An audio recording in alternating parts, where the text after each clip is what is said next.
అందరికీ నమస్కారం. కార్తీక మాస దీక్షలో ఉన్న భక్తులందరికీ స్వాగతం.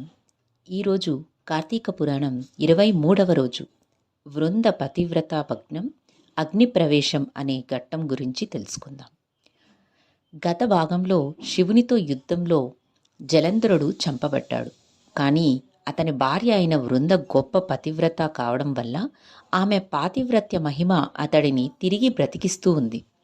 శివగణాలు ఎన్నిసార్లు జలంధరుణ్ణి చంపినా వృంద తపస్సుతో అతను తిరిగి సజీవుడవుతున్నాడు.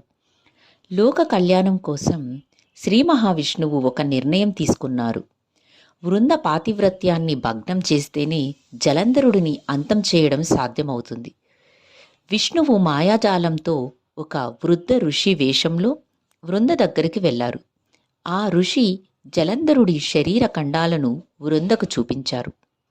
వాటిని చూసిన వృంద దుఃఖిస్తూ తన భర్తను తిరిగి బ్రతికించమని వేడుకుంటుంది. ఆ మాయా ఋషి తన శక్తితో ఖండాలుగా ఉన్న జలంధరుడిని తిరిగి బ్రతికించినట్టు నటించారు. కానీ అతను నిజంగా విష్ణువే. ప్రాణం పోసుకున్నట్టుగా కనిపించిన ఆ మాయా జలంధరుడు వృందతో కొంతకాలం గడిపారు. కొద్ది రోజుల తర్వాత వృందకు తన భర్త అసలు రూపం కనిపించింది. తాను మోసపోయానని, తన పతివ్రత ధర్మం భగ్నమైందని తెలుసుకున్న వృంద తీవ్ర ఆగ్రహానికి లోనైంది. తన భర్త రూపంలో తనను మోసగించినందుకు శ్రీహరిని చూసి, పరస్త్రీని మోసగించిన నీవు భార్యా వియోగాన్ని అనుభవిస్తావు, నీ శిష్యుడైన ఆదిశేషునితో సహా అడవుల్లో తిరుగుతావు, వానర సహాయమే నీకు గతి అవుతుంది అని తీవ్రంగా శపించింది. ఆ శాపమే తర్వాతి కాలంలో రామ అవతారానికి కారణమైంది. శాపమిచ్చి శ్రీహరిని దూరంగా తోసివేసి తన భర్త జలంధరుడి చితిని పేర్చి అందులో అగ్నిప్రవేశం చేసి బూడిదైపోయింది.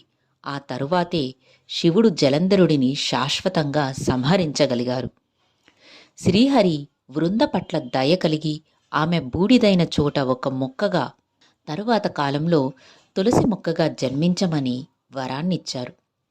చూసారుగా, పతివ్రత అయిన వృంద త్యాగం, ఆదర్శం ఈ కథలోని ముఖ్యాంశాలు. లోక కళ్యాణం కోసం, ధర్మాన్ని నిలబెట్టడం కోసం శ్రీహరి ఎంతటి కష్టాన్నైనా భరించడానికి సిద్ధపడ్డారు. వృందాదేవిని తులసి రూపంలో ప్రతి కార్తీక మాసంలో పూజించే భాగ్యం మనకు దక్కింది. రేపటి 24వ రోజు కథ కోసం ఎదురుచూడండి. సర్వేజనా సుఖినో భవంతు. కార్తీక దామోదరాయ నమః.